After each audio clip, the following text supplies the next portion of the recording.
Tyler, I was on Armstrong's website, who is our guest today, Alec. Armstrong.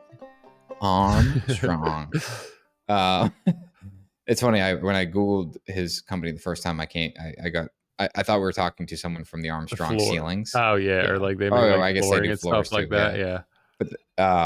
But I was looking at some of his projects and I was like, wow, these are substantial projects. But you actually know Alec or had talked to him through one of your consulting calls, right? Yeah.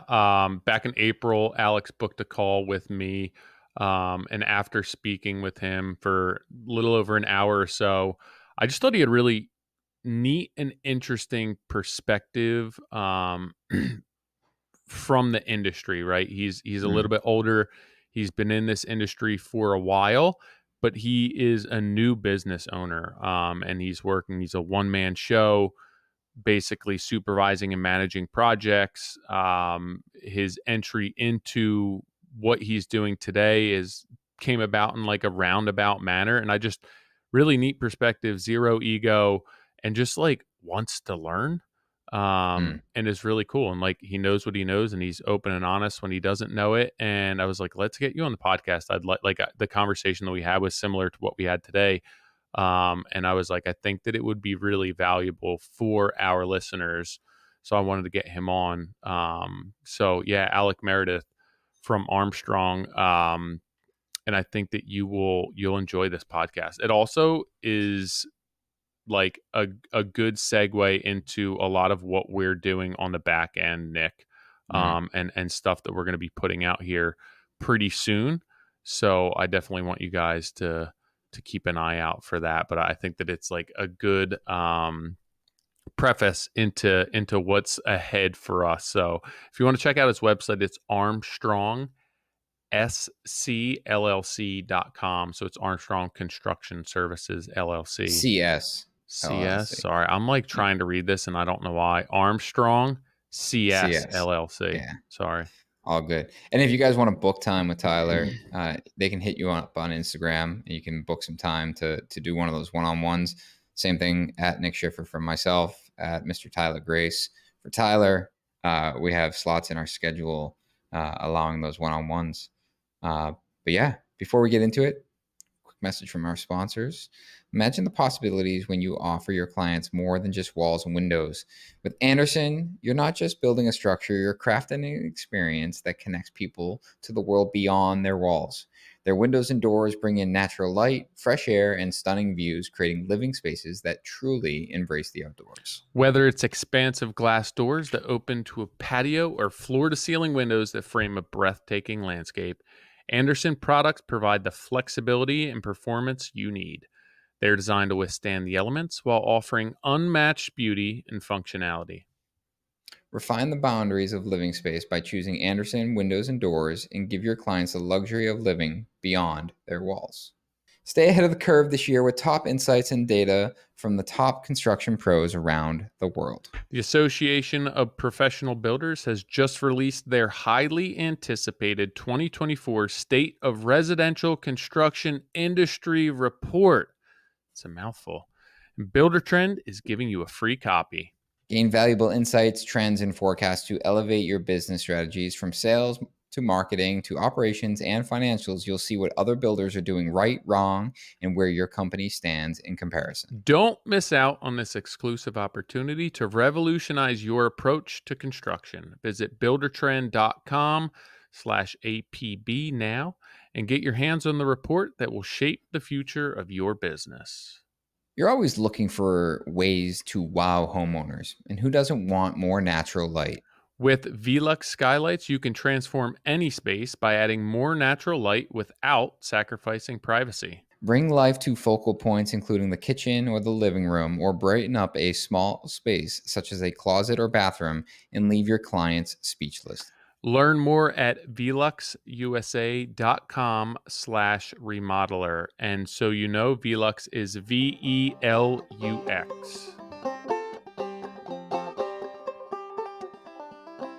Nick, how are you? I'm amazing. How are you? I'm doing okay. What's up? How's Just it going? okay? I'm good. Tyler, it's good to talk to you again. We talked a couple months ago. Yeah, I back in April, it looks like. Yeah. Yeah. It Already. doesn't seem like it was that long ago, but I guess it was. It's like halfway through July I know. already. I know. um, I know. It's flying by. so you have never met Nick, correct? No, I All right, haven't. so Nick, Alec, Nick. Here I am. Nice to meet you. Pleasure to meet you. Pleasure's I've mine. been listening. I've been listening for like 4 years. It's nuts. That's crazy because I've never listened. So I know you a lot better than you know me. Oh, goodness. Well, that's always fun because I always love when people tell me stuff that I say that I don't remember I say. Yeah, so Nick, to brief you, I spoke with Alec back in looks like the end of April. You could tell your story and get into that a little bit, but essentially one, at least at that point, one man band, but more of like a PM supervisory role, doing larger projects than me, mostly architect and designer driven, and trying to Yeah. find some efficiencies within that system. So we can definitely dig into that some. But in the meantime, assuming that not all of our listeners know who you are, how about just like a brief background, pretty similar to what our call was about, who you are, how you got into this, what you're doing now. Yeah. Well, so I have my business is called Armstrong Construction Services. And I've been in business on my own since basically since COVID started. Oh, okay. Um, I mean, I've been in the industry for, I think it was 99 when I started as a framing carpenter. I was like, I got out of college and I really just wanted to make some money and not work at like a entry level BS office job because I just wanted to make some money and go travel. And so I worked for a good buddy of mine and his dad and his granddad. They had basically a small framing business um, on the Eastern Shore of Maryland, which is where I'm from. Um, so I had really no intention of being in construction. Why do we so, always hear this? so um, not that I didn't like it. My father was involved in it, and in a few different capacities. He really was interested in it. I was always kind of around it, but it was kind of like it's okay. I just wasn't terribly interested in it. I went to college and I studied history and international relations, so I thought that I would do something with that, especially growing up like an hour from DC. That's what I had intended to do, and I did try to get into a couple of those entry level BS office jobs, but they just didn't really go anywhere. And in DC, everyone is there to get into that kind of Yep. work. International relations and State Department diplomacy, international business, all of that. It's all really cool, interesting stuff, but you're basically going there and you're competing with people from Harvard. So I was just a kid from a state school, with a bachelor's degree. So um, when I worked for a couple years, 3 years, framing. Um, you know, it was tough, but I enjoyed it, and I was working with my friend and his And that folks, was and they were local really to the good. DC area? It was primarily the Eastern Shore of Yeah. Maryland and Annapolis Nice. area. They never went to DC. Um, After a few years of that, and I wasn't really getting anywhere, um, with like jobs that I kind of went that I studied for. I just made a decision. Well, I need to get some kind of, I need to get out of framing. I need to get, I need to get into some kind of career oriented job. I mean, I liked framing, but it was just I just couldn't see myself doing that Mm-hmm. for, for the rest of my life. And I needed to try something. So I decided that I would just get a job at a construction company. And I literally just picked up the paper. Back then we had paper, answered a classified ad, called them up, said, they told me, we don't have anything for you. I was like, well, okay, thanks. And just as I was about ready to hang up the phone, the guy on the other end was like, oh, wait a minute. Wait. I almost forgot. We've got this huge project outside of DC, and we need like a clerk, someone to just be in the trailer, just taking care of the paperwork and, all the administrative things that the superintendent project manager just didn't have time to do. Mm. And so they brought me in, and this was like a really high end builder in the DC area, DC suburbs. And, it was this ginormous estate renovation. I had never seen anything like this before. I mean, it was well beyond anything that I was doing as a framer on the Eastern Shore.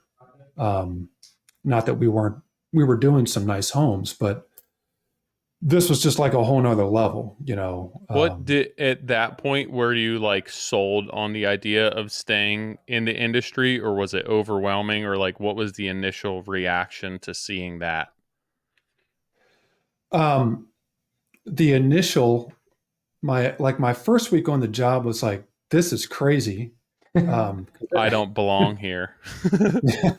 It's like, this is crazy, but this is all I've ever heard about construction is it's just kind of a madhouse, Mm. And you've got a superintendent, he's screaming at people, and the big boss is coming in his SUV, and he's screaming at the superintendent, and there's equipment everywhere, and dump trucks coming in and out. It was just crazy. So it was like, no, I'm just going to do this for like a year, get some good, experience on my resume, and then just go find something else. But that lasted 8 years. I stayed at that company for 8 years. Wow. And did you work your way up within that company? Yeah. So I got out of that trailer, and they put me in the office, and it was a good time for me to enter that company because they had done, really nice projects, but they were also kind of still in a mom and pop phase, and they were growing themselves. And so they were doing a lot of they needed a lot of help. They really did. They needed a guy like me who could start to dissect the processes, especially on the admin side, on like how to keep everything organized. So I kind of grew with them as they started to experiment with different software. And back then, this is early 2000s, Buildertrend and Procore just didn't exist. We were still using fax machine back then. Mm. I mean, I was faxing all kinds of sketches and details and things coming in from the architects up to the field and to the subs. I would just stand at the fax machine like 4 hours a day. Sometimes, it's just. I don't think I like. It's funny. I haven't thought of a fax machine in a long time, but I feel like they just went away, very quickly. And there was this weird trickle that maybe like called the internet. Well, I know, obviously, Yeah. but I mean, we had the internet in my home. I don't know how old I was. I might have been in like when it first came out in dial up. My parents. I was probably in elementary school, maybe middle school, but I worked for my dad for 11 years, from the time I was 11 to 22 years old, and Yeah. he had a fax machine, and that thing would buzz all day. And when I left him and went into commercial construction, we still had a fax machine. And that was that was 12 years ago. And we did not have Procore. And I was doing everything in Excel. All my drawing sets were sitting on a table. And when I got an RFI, if the RFIs typically would come through email, I would print it out and I'd take a red marker and mark up the plan and staple that new SK on. It just, my point is, it wasn't that long ago. And it happened very quickly. And I'm always so surprised at the pace in which technology is advancing today. And and I've said it before, but like, you go to the International Builder Show this year, I forget, Tyler, it was like 30% increase in size between not only just people attending but also like exhibitors. But you could tell that it was like heavy software. Like there was a software for everything. And it's just adapting so quickly where, I forget, I had something to do with like a registration for one of our vehicles. I think it was to get like a parking sticker. This was just a few months ago, I had to get a form to them. And I was like, no problem. Can I email it? They're like, absolutely not. I'm like, oh, yeah. It had to be faxed. Rachel's worked fax stuff for a while for some reason. Dude, so, I mean, like I end up going to like myfax.com or something, like one of those websites. I signed up for a fax number and I had to be on the phone. They're like, are you standing next to the fax machine? Because they were like, we need to verify that only you see this paperwork. It was like some ridiculous thing. I'm like, yep, standing by machine right now. And they're like, what's your number? And I read it off the screen and it just emails it to me. But I was like, this is like everyone else is gone. Like, it's gone. They're gone. They're not a thing. You buy a printer. You used to buy the printer and it'd be fax machine, copy machine, printing machine. Now, like that's not even an option. As we were discussing this, I was like, how does a fax machine, like, it makes more sense to me to scan a document and email it and like how that works, which I don't actually know, but just the fact, like how a fax machine works is kind of crazy. And that the technology had been around for so long, but like the way a fax machine actually works seems harder for me to wrap my head around than like just scanning something in. It basically like reads what's on the paper, converts it to like an audio signal, and then when it receives it on the other end, it converts the audio signal back into a digital signal and prints it. That's I don't get that. That's so weird, right? It's so like to think that like you use this thing and you call, like I call you and you can just hear my voice, like all of that shit's so weird to me. Like when you really I remember there being a lot of resistance, even with this company that had probably about 100 employees and a full office with like admin people. Like it was a few people like me. There were two main guys who ran the projects and a whole accounting side. And even with all that, there were two owners of the company, and the one owner was, he did the production, and the other owner did the accounting. And there was a lot of resistance from both of them to even go to email, because I was telling them, I was like, hey, I'm just standing by the fax machine half my day. There is email. I mean, I know everyone uses it personally, but more and more businesses are using it. And at that time, we were as big as we were for a builder. Some people were like, "You guys you're not using email? You mean still only fax?" How many people worked for you guys at that point?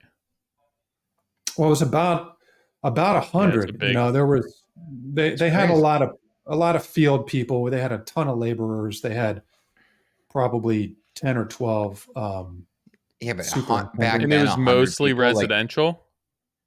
All residential. That's a big company. End. That's a big company, but Matt, like, I wonder what an email cost back then. Or it's I'm sorry, what's that? I wonder what an email address cost back then? Oh, yeah, I don't know. And there was they used when we finally started using it, we had to use like a T1 line or something like that. It was like a higher speed line instead of the dial up, and Yeah, I remember. Like, FiOS it and stuff sounds like that was familiar, but available. yeah. Yeah. My first So internship, I pretty much just spent every day scanning it. It was for a utility contractor, so that they have like yeah, 1,000-page spec books, and I'd just scan them into the computer because they'd come around and get like hard copies. You go pick them up, and then I would just scan them into the computer so that we could send them out for yeah, pricing, just all day, every day. And I was like, I don't want to do yeah, this with my life. It yeah. sucked. It was very similar for me. I mean, I would have to scan or fax multiple pages of a sketch or plumbing fixture schedule or whatever. I was just basically the conduit of information from design team to field.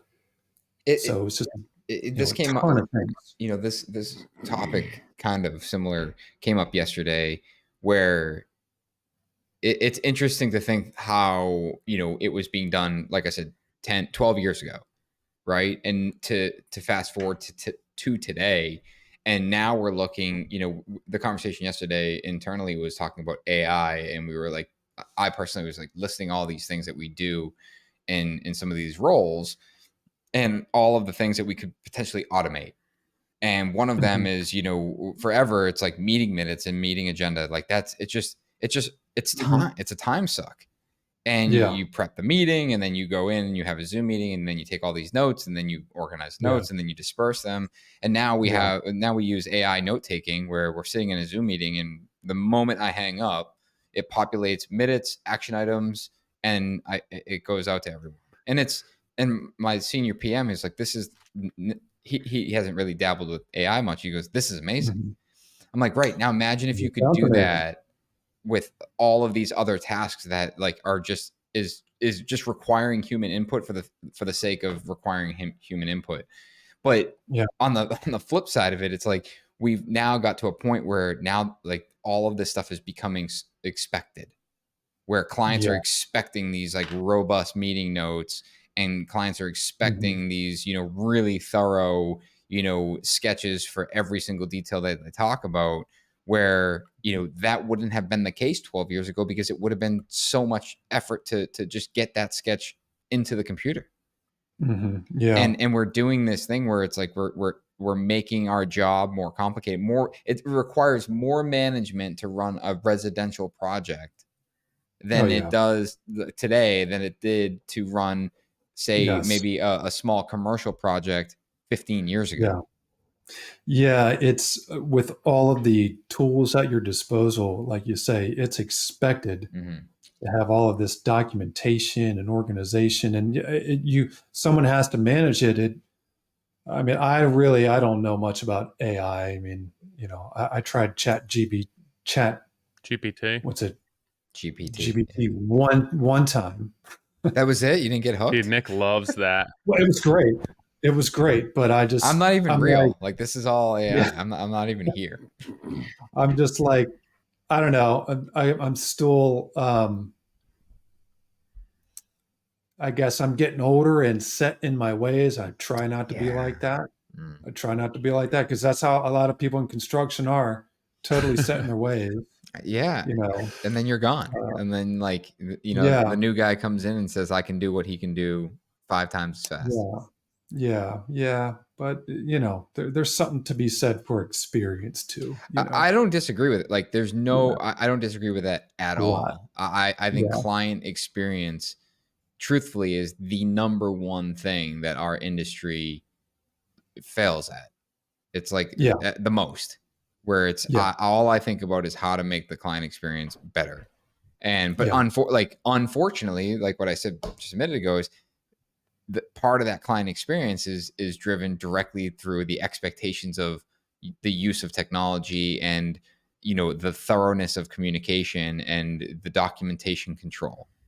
hmm Because it's hmm you hear about, like, why does a project go wrong? Well, they were over budget, or they were behind schedule, or he said he was going to do this but he didn't say that, but he didn't do that. hmm It's like, so all of what you just said is all related directly to poor communication. because he might have not said that, or maybe you asked him that, but no one ever documented. Like it's always centered around communication, and it's, you know, so that's where I look at it, where it's what I can automate or outsource to a machine or something like that. I look at that as, here's an opportunity for me to increase the human side of what we're doing on more of a client relationship, rather than, hey, can you spend an hour drafting a meeting agenda and then another hour like summarizing the notes after the meeting? It's like, no, like focus on strictly like making sure that you remember their kids' names when you hop in the meeting and ask how, you know, Bobby's baseball game was last Saturday. Yeah. It's a real burden, you know. And I mean, I just did some meeting minutes last week, and I spent like a whole day on the agenda, and then another, you know, hour or two on the minutes. And it was just, it's just like you say, it's such a burden. And if you can take that stuff out of the equation and just focus on just walking around your job site and making sure things are being done the way they're supposed to, you know, management by walking around is. I'll tell you, we use Fathom, and it's a plugin for Zoom. And I'm telling you, the first time you use it, you will never not turn it on. Okay. And so I know I tend to go on tangents about software, but the other, like, I just saw this the other day. I forget what program it is, but it's a like, I think about daily logs. Like, daily logs are becoming like required, and you're seeing them more and more. People are adapting that technology. Like when 12 years ago, I had a running Word document, and every day I would go in there and enter everyone that was on site and what everyone did, and how many people, and if we had an OSHA meeting, like all of that. And now it's done in Buildertrend, right? And I just saw something the other day where now they have, I don't know what software it is, but you record a video when you walk the job site. You don't, and you can narrate, and you just walk around. It's like, oh, the plumbers are working on second floor. And when you're done with the video, it takes that video and it will cut it up, and it will create a daily log based on in the video, like how much progress has been made compared to the last time you walked the video. Oh, wow. Yeah. That's awesome. And I think about, you know, we rate our supers. Like, did you do your daily log? It's like, why haven't you done it? And it's just like, it's because, I was trying to get out of there. I forgot to take photos. It's like, and you know, and I had to sit down with my computer for, you know, now it's okay. Well, let me see if I can simplify that. Yeah. And those are the things that are just, it's super interesting. Like I said, it's really interesting to see how quickly this stuff is adapting. And, you know, in Mike Rowe, when I had him on Instagram, you know, he said something that, you know, is true. It's like, we're making our lives almost too easy. And, you know, and there is something to be said about that. But I hope that, you know, the way I hope to utilize it is take the easy road with some of the stuff you can automate, and then take the effort that you would have put into that and increase like the client side of it, or the craftsmanship, or the quality, or the effort that goes into building a higher quality product. Yeah. You know, and I totally agree with that. And, you know, it is, you know, rapidly advancing. These things that you've mentioned, I don't even know about, you know, I had no idea. But yeah, I mean, those, if you can get those things to work, you know, you're always kind of fumbling probably at first to get used to using those things. Totally. Yeah. And I think that's what probably turns off a lot of people, because a lot of guys in construction, they aren't, at least the guys of my generation and, you know, above, I mean, they're not into technology. I mean, that was probably the main reason why I got that job at that big builder was because I could work a computer. Right. Yeah. No one else could. And I didn't know much. That's fair. You know? I could type, and I could, you know, I knew how to get on the internet. And they were like, man, you're a wizard. What your is this computer was in. magic? Yeah, and they're like, would come to me like, I click my mouse button too many times, my computer's frozen. Can you fix it? I'm like, no, I don't know how to do that. You know, But you it can get was it on the just, internet. yeah. But it was.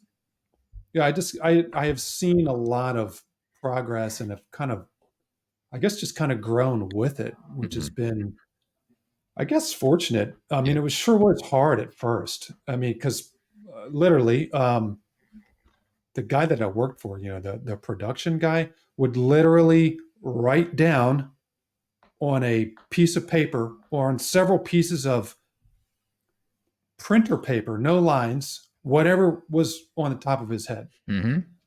And you couldn't understand. I couldn't read half his handwriting.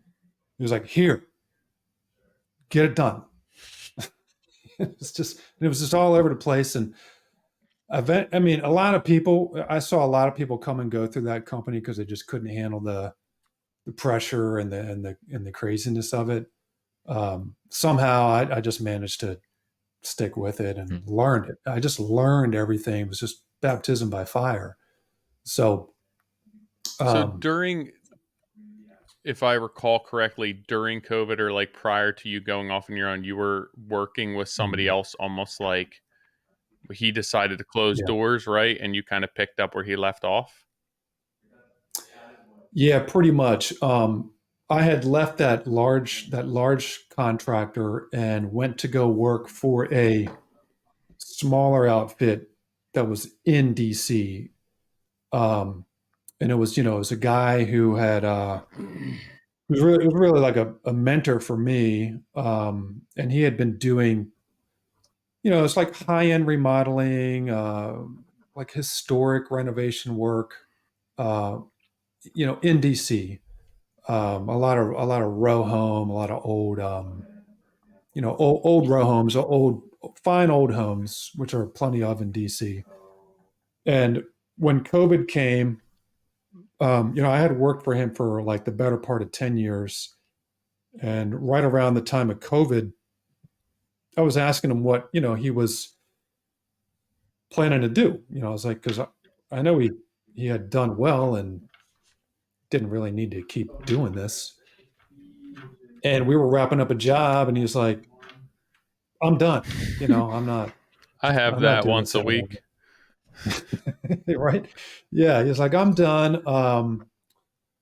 And I think with COVID starting to happen, he's like, "I don't want to go through another like housing crisis situation. I'm not Mm-hmm. gonna."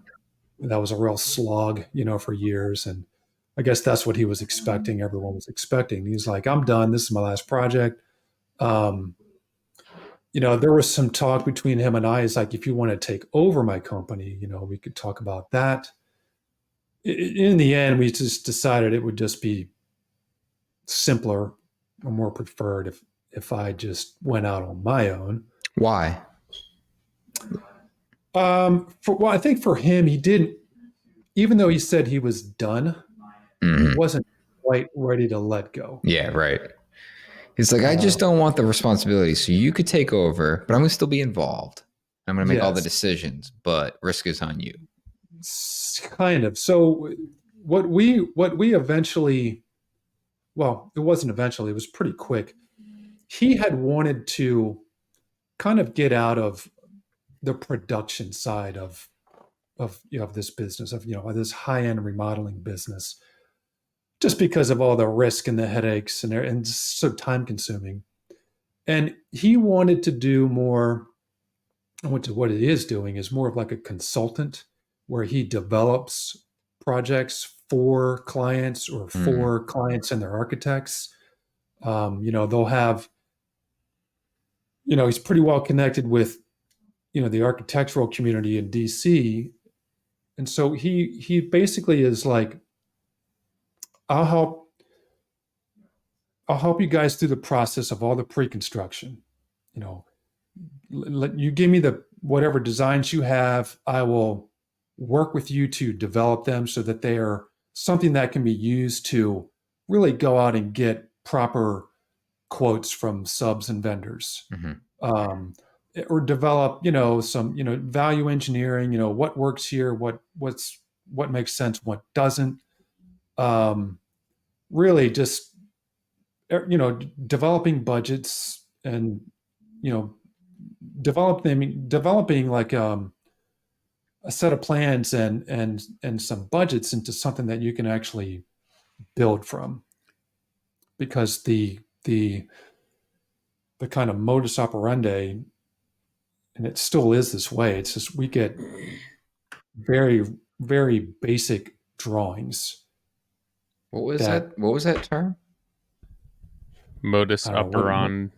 Modus operandi. It's just like the status quo of like how it's been. Like I've never, like in my entire life, I've never heard that term. Really? I might be saying it wrong. You've really never heard that?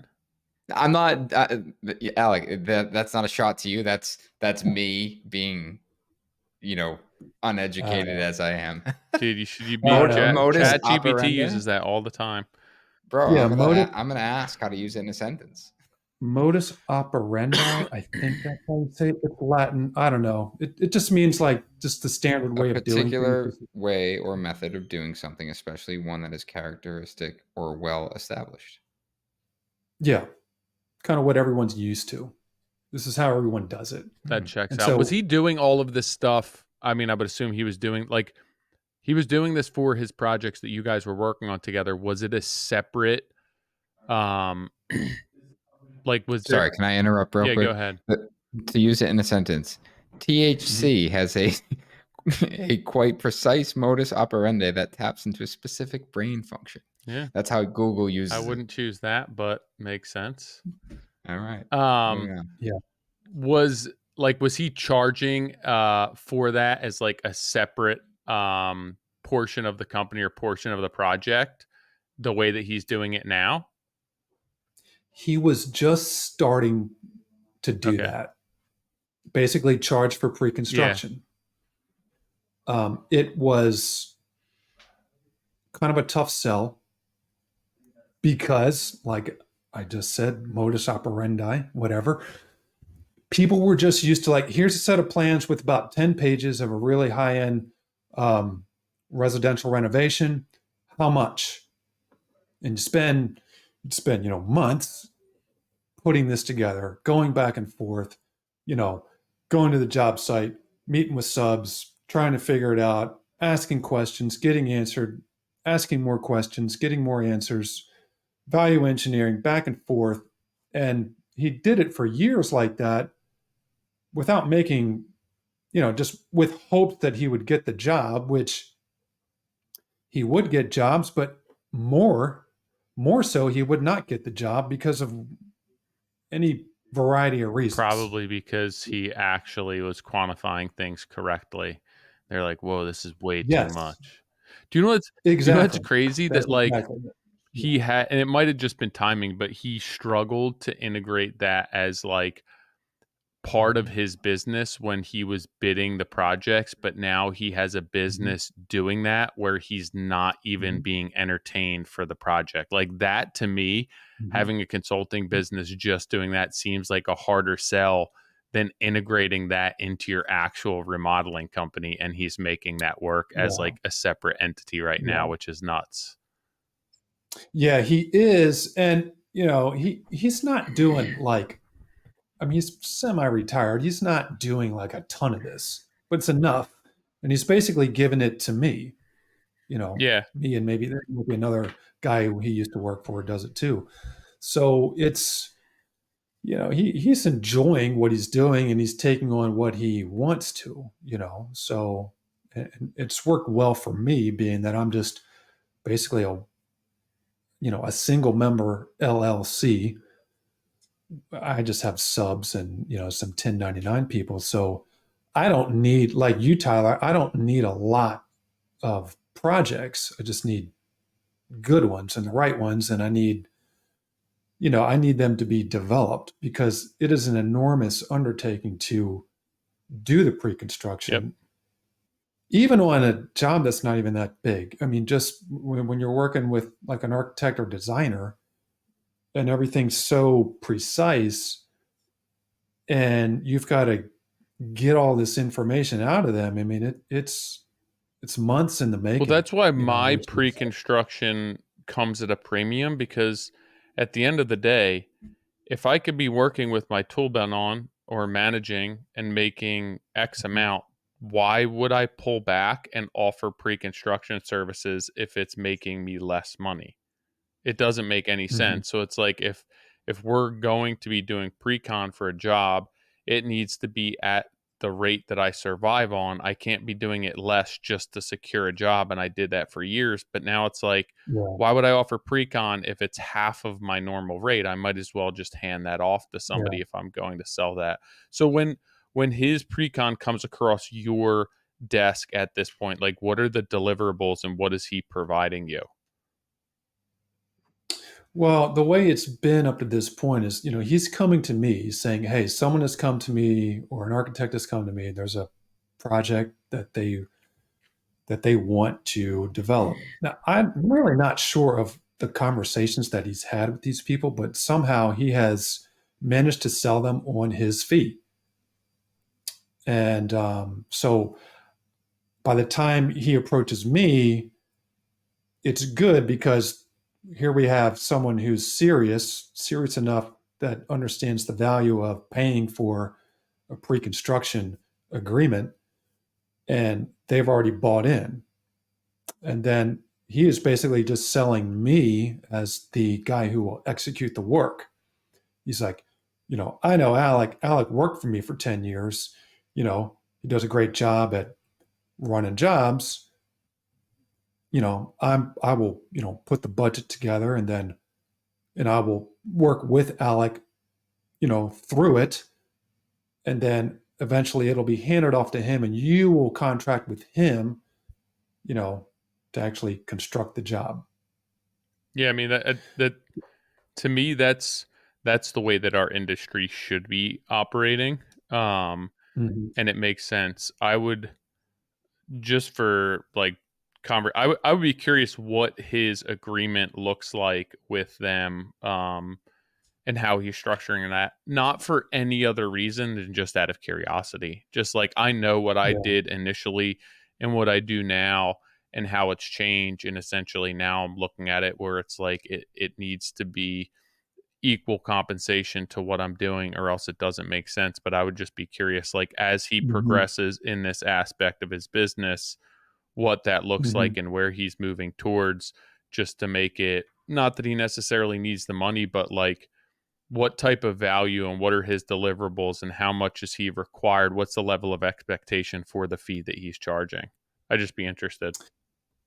Yeah, yeah. I mean, I don't know I haven't seen the exact agreement between him and them. Um,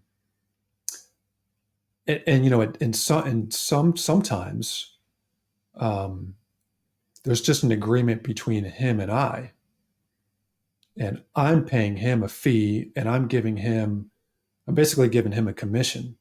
There's already been established, like we're So doing a if the job right lead now. comes to you, you'll then send it to him. Yes, we've done it that way, where I'll take, like, for right now, we're working on a project for a past client, and that client was originally his client, Mm. and I was the superintendent when I worked for him. That client has now purchased a new house in DC. They went to my old boss and said, "Hey, we got a new house. Can you do it?" And he explained to them, "I'd love to work with you on it, but now I'm not doing the GC. Alec is, but we'll work together to develop this budget." So he didn't even do an agreement with the owner. He just did the agreement with me. And there was a set fee for his services, which was to basically develop a budget for contract. And he had a fee. And then there's like a small percentage on change orders, and whatever else comes up in the job, and I'm paying him. That fee is built into the Yep. budget.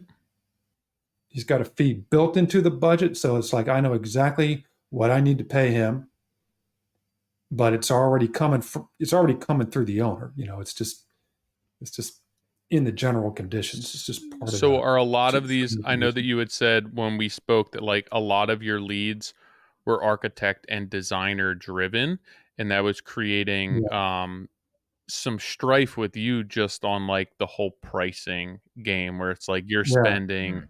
so much time pricing projects. Is this how yeah. you've kind of been combating that, so to speak, since we last spoke? Is this something new that you're integrating to get yourself away from that, or is this something that was always in the works? This has been in the works since I first went out on business. Since I first went out on my own. Um, so he's basically given me like the nice jobs, Yeah. the bigger jobs. Now I have done my own jobs on my own without his involvement at all. Smaller, they're smaller jobs, and I have done like my own pre-construction, and I'm collecting pretty small fee. It's really not covering my time, but what I'm getting is more of a commitment Mm. from a client to say, okay, yeah, we'll work with you, and yeah, we understand that it takes a lot of your time to you know put a a budget together. So yeah, we'll give you a few $1,000 or whatever it is. Alec, I think just I want to Yeah. pause you there for just a minute because I think that's a good point about the pre-construction side of it is that this is also giving you the opportunity to more or less like sell them on building with you. Yeah. And and so we talk a lot about taking an appropriate fee and making sure you're covering your time in pre-construction, and a lot of what we talk about is based on a career in this industry, right? Like you've established Mhm. yourself and you know you should and can charge for that. But in Mhm. your case, in your example, it's also really an important opportunity to basically introduce yourself and your process to a client. And Yeah. more recently for us, we had a client come to us that wants to build a house, and we sent him a pre-construction agreement, and he actually called and he was like, hey, is there any commitment for me to build the house with you if I sign this? Mhm. I said no. He said Right. not that I don't want you to build my house, but it's just I want to understand your process, and I'm not Mhm. sure. Like I do have a family builder that we've worked with, and I'm but I'm interested in learning more about your process. I'm like, yeah, this is completely standalone. And Yeah. should it have been earlier in my career, I probably would have taken a reduced fee on that because I would have really wanted to prove myself. Um, Yeah. Yeah. I think it's worth noting that because I think that when people hear that we charge or hear that you should charge for it, there's the other side of building a reputation and Uh-huh. essentially getting the opportunity to say, this is who I am and this is how I operate. And if you like Yeah. it, then let's keep this train moving. Exactly. Yeah. It's a way to kind of weed out a lot of people who are going to waste your time. Um, like I even say like, initially, like if someone will come to me and say, hey, we're got a project, you've got some plans we're working on, what do you think? I may just give like a very quick kind of range, just based on just, you know, past, historic stuff, just whatever on top of my head, and say, hey, if you want to work together to develop your job, I'll do it on our pre-construction agreement, and there's a fee. And I even say like it's a very small investment before committing to a very large, expensive, project. Mm-hmm. So even if it's depending on the size of the project, even if it's like a couple $1,000, at least you're getting someone who's put a lot of thought into an estimate and has asked a lot of questions and has met with trades and gotten pricing and has something solid to go by. And there are people who understand and value that, but there's still this standard industry, get multiple bids and free estimates, where it's kind of like the race to the whoever's the lowest gets the job, even though people will say that's not true. That I'm trying to just stay out of. I don't want to be Yeah. bidding against a bunch of people, because I won't be the cheapest. I don't think I'll be the most expensive, but it won't be the cheapest. Yeah, we talked And about that in another podcast when we entered the Q&A, and just it's unfortunate that the industry is just littered with people underpricing and undervaluing jobs, which is hurting the average of what construction should cost. And you're absolutely yeah, right. It's, you get in these bid situations and they're like, I'm not looking for the cheapest price. But, mhm.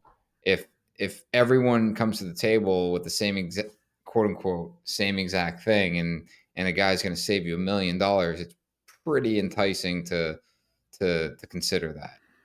I And more savvy clients might question that, but you less savvy clients are going to be like, well, why can he save me $1 million? It says he's going to do the same exact thing. So Yeah, how are you addressing this when it's like a lead that is coming from an architect or designer? Are you still able to implement some sort of pre-con agreement or fee, or are you just pricing those projects to fulfill the requirements, wants, or needs of an architect or designer? it's still a work in progress. I mean, I have been, I have done, I have estimated jobs through, for a a designer or an architect at no charge, just on working on good faith, and have lost jobs. And these are with, these are with people who I know well, who were pretty certain that, they wanted me to do the job. They introduced me to the client. I went to the house, walked everything, had subs done, did that whole thing, and still lost just because they had someone cheaper. Hey guys, quick interruption. So we talked about it, but the Contractor Coalition is coming to Boston September 27th through the 30th. Tickets are selling. We will sell out. It is maxed out at 30 people.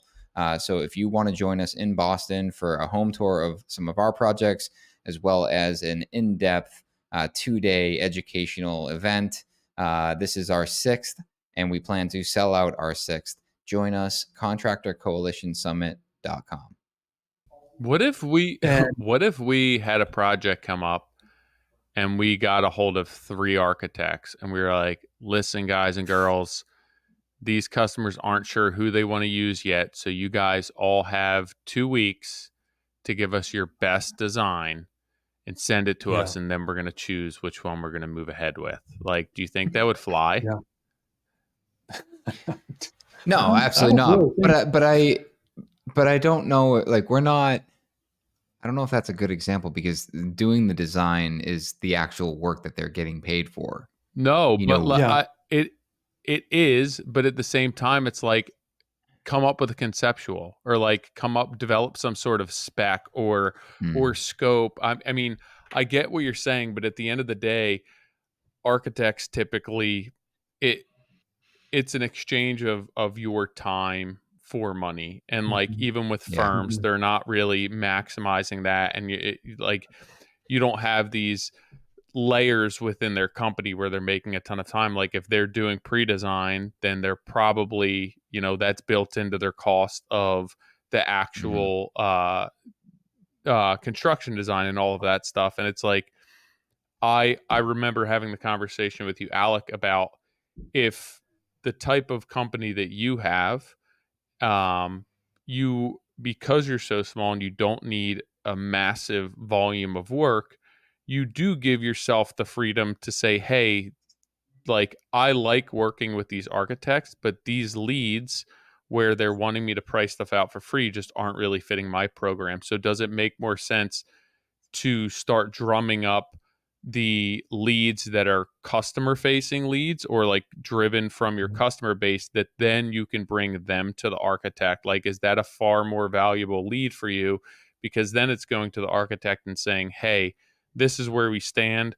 We want to move into pre-con. These are deliverables I need from you. Let's move forward at that point rather. And you can still work with those architects, but it's like, Mm-hmm. for me, I'd rather those leads where then I can bring them and put them on the architect's lap and not have to depend on the architect for kind of feeding me.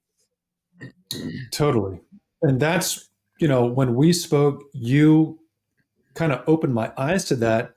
And I had never even I really hadn't given that much thought because I'm so used to it being, the way just what I'm accustomed to is, you know, architect, client goes to an architect recommends a builder or a couple Yeah. builders. And it's a work in progress since we spoke because I would like to try to do it that way. I would like to be the one who, has the client.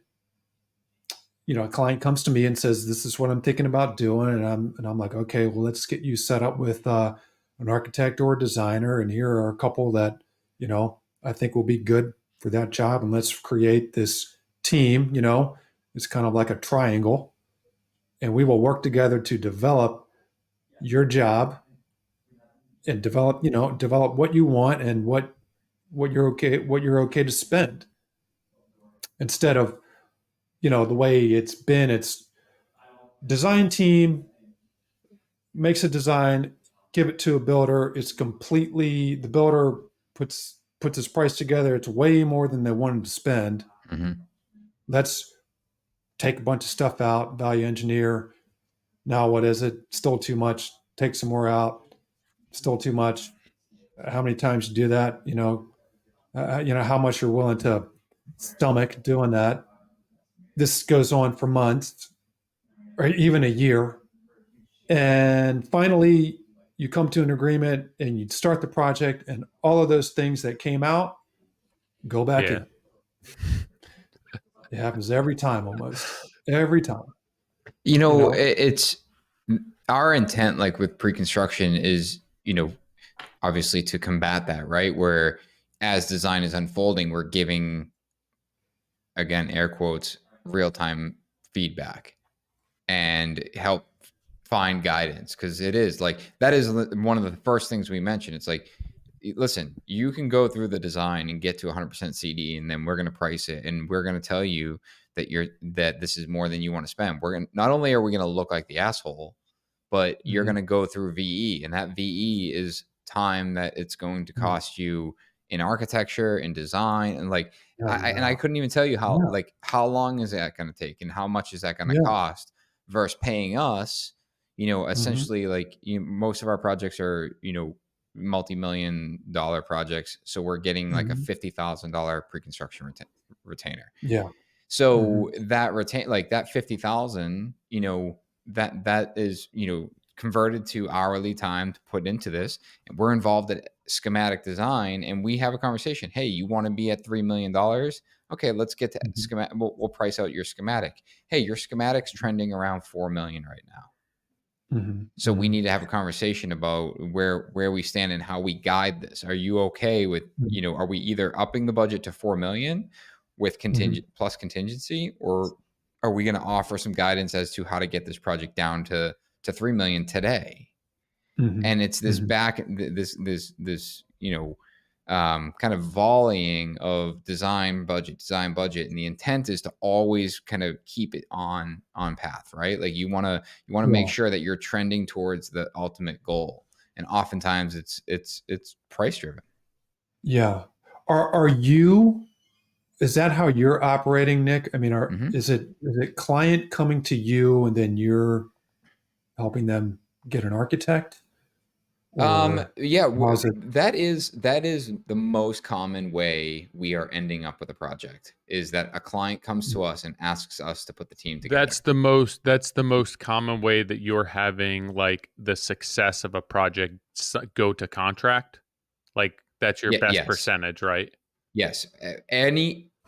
I don't, to my knowledge, I don't think one project an architect has brought us has landed in contract. Is that right? I am like, I'm pretty sure I'm 100% positive on that. That every time an architect has brought us a job, we have priced it, and we've ran the gamut. We've had architects come to us and say, "Hey, we want you to do the job. We're not pricing it with anyone else. We Yeah. price it. We're too expensive. There's no conversation. Next thing we know, someone else is doing the job." Yeah. And Bastards. I've even had the worst example of that is I've had it where we started the job. We were in demo. We were doing demo, and I got a call saying, "Hey, they hired someone else to finish the job because we were too expensive." And I was like, "What?" That's crazy. More That's commonly ridiculous. is the whole pricing and bidding. And Mhm. there's a couple I have a bunch of thoughts on this. You know, we don't bid work, and Mhm. that's kind of like my paper statement. The Mhm. real statement is if the job's juicy enough, yeah, I'm going to bid it. And Uh-huh. I'm going to put the time into it. And the most recent one was a $9 million project, which was super juicy. And Yeah. we went into it knowing that we were the underdog. And Mhm. I was like, I don't care. I'm gonna put our best foot forward, and we're gonna go for this thing. Mhm. And we ended up losing the job. And Mhm. I was like, hey, understood. Just give me some feedback. And Mhm. if this was a grading like exercise, we literally got an A+ on everything. The client was like best Mhm. interview, best proposal, most aesthetic, understood the job the best, everything. But it Yeah. came down to the fact that when they asked us who the super was going to be on the job a year from now, Uh-huh. I didn't make up a name. I just was like, oh well, we would know that when we get closer, and Uh-huh. that was essentially the deciding factor as to why we didn't get the job. And what's crazy to me is like, if that's what's the most important, like, why is that not communicated to you? Like, we want to Right. ensure that Yeah, we Right. get along with your Why didn't you super, or say that we so? know who your super is, or who are you going to have Mhm. on this one hundred job, percent. where like The you're just not playing by your rules. the reality is it was like there was definitely it was definitely more than that, but that was like what was Mhm. communicated to me. More than that, Mhm. meaning like the architect had relationships with some of the other builders that were at the table. You know, they Mhm. also like it was also geographically in a different zone that we typically work. So like there was Mhm. other things that led to it, but Mhm. we understood the job the best. Yeah. We presented it well, like everything, and it was exactly, Tyler, like ultimately, you know, the weight of the things that prevented us from getting the job should have been communicated. And if I Mhm. went backwards and looked at it, it's like, oh, you know what, they probably were, like the writing was probably on the wall. But again, like I Mhm. said, Alec, it was one of those jobs where this is juicy, we could go through this, Mhm. and Juicy. you know, juicy, it's just my word today. Yeah. Yeah. Some of the other thoughts I have is I can also go through a preliminary pricing exercise, like on a schematic level set of drawings, fairly quickly.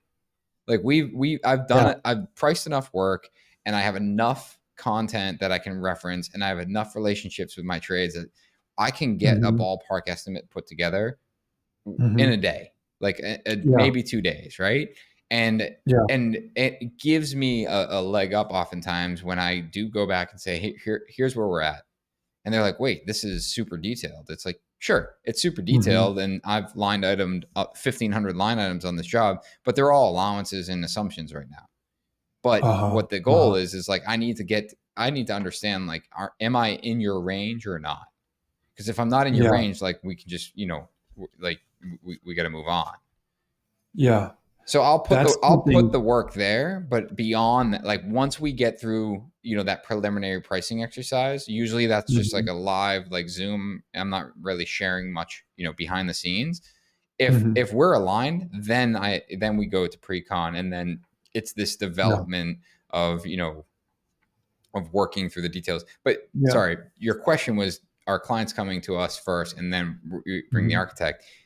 We'll pitch the same thing if there's an architect already involved, where we might do a preliminary price that the architect shares with us, whether or not he's talking to other architects. but we would Mhm. communicate in that point. We're like, hey, we'll do a preliminary price to make sure we're aligned with your expectation. We'll walk through our management model. We'll walk through, how we're Mhm. going to run the job. And if we're good on that, then we're going to look for that pre-con retainer so we can then take it from Yeah. schematic to a construction set of drawings. Yeah. That sounds pretty good. And that's what I'm trying to develop, for myself, is a quick and efficient way to just give a quick gut check number on a job, Mm-hmm. from either whether it's an architect or a client, is to say, hey, you'll probably spend between this and that, and if you want to, and this is something that should take no more than a day, Mm-hmm. or maybe even a couple hours, Yeah. and just say, hey, this is kind of like where I see it. If you want to work together, let's do pre-construction and really come And, up with a detailed proposal. and you want to talk, I say I want to talk about AI, but Mhm. the whole, this is where I think technology can really benefit the pre-construction side, is that as we continue to do these pricing exercises, we all talk about it. We all run these businesses. We all want to take all the estimates and then dissect them and figure out, like, how do we get to, whether it's a square foot number or a linear foot number for millwork, or a unit cost for plumbing. It's like, well, there's too many factors into it. It's like, sure, but Mhm. if you dissect those numbers enough and figure Mhm. out, like, like all the multipliers, hey, it's here's a square foot for millwork, here's a linear foot for millwork, oh, it still nets the same total cost for millwork, so I can measure it either way. Mhm. My point is the more we spend time learning the actual pricing behind what we do on an item by item basis, the faster Mhm. we can become with the with the pre-construction, and or specific to the preliminary side of pricing, right? Where it's like, Yeah. that's what that is the hardest part to get to, is we Yes. spend all this time putting a preliminary price together only to find out Mhm. we're out of budget. So now you've wasted a Yeah. day or two, where it's like, well, okay, if you could create a learning exercise, whether it's AI or tech or spreadsheets or whatever, that just Mhm. allows you to kind of data dump into it, Mhm. and it spits you Yeah. back a number saying, hey, you're probably within, you know, 600 to $800,000 for this project based on, the information we have. That would be It pretty exists. awesome. It exists. It It's would just do that. it's Yeah. time. And going back Yeah. to something you said Of earlier, course. it's, the older generation, it's like, they've been doing it a certain way. It's, if I said, hey, if you take 8 hours and just focus on building this in a spreadsheet or whatever, it would Mhm. save you, you know, it would save you 8 hours the first week of using it. It's hard to Yeah. comprehend that. It's hard. It's really hard to take that first step into and to just sit down and develop your process, because no one wants to take the time to do it because Right. there's so much going on. It's like that in our industry, and probably just about every industry. Um, I think in our industry, I guess we're traditionally resistant to change. Mm-hmm. They say the construction industry is very slow to adapt, and I can definitely feel that for me personally, because I'm just not, I'm a Gen Xer. I'm starting to not really get, all the apps and, the trends of nowadays. I'm starting to feel like I just kind of have this natural resistance to them, but I don't want to be that guy. I don't want to, be too old school.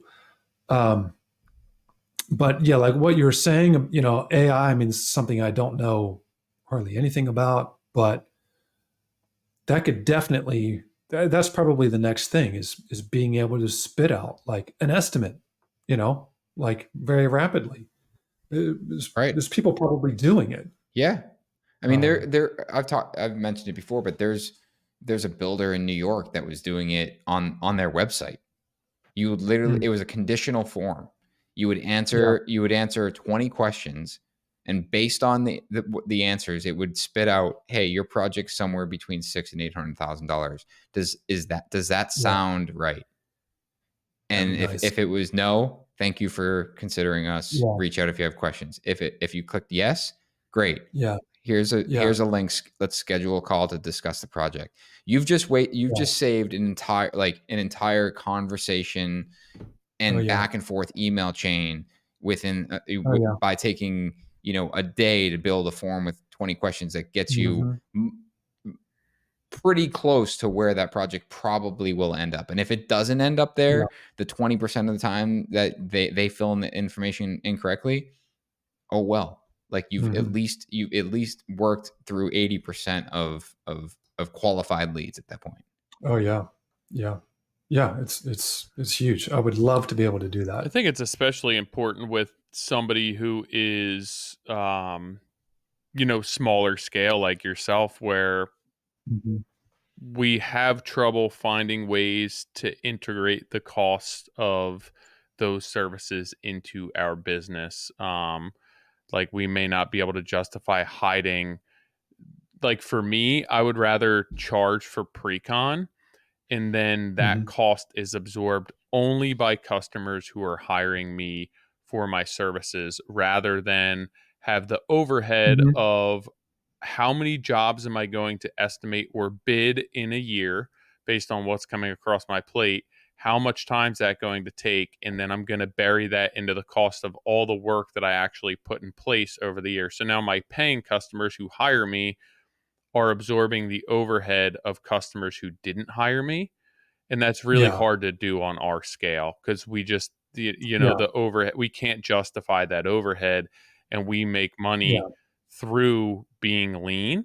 And I think that it is a struggle for guys like us that don't have that overhead or can't put the cost of a full estimating department on top of our fee.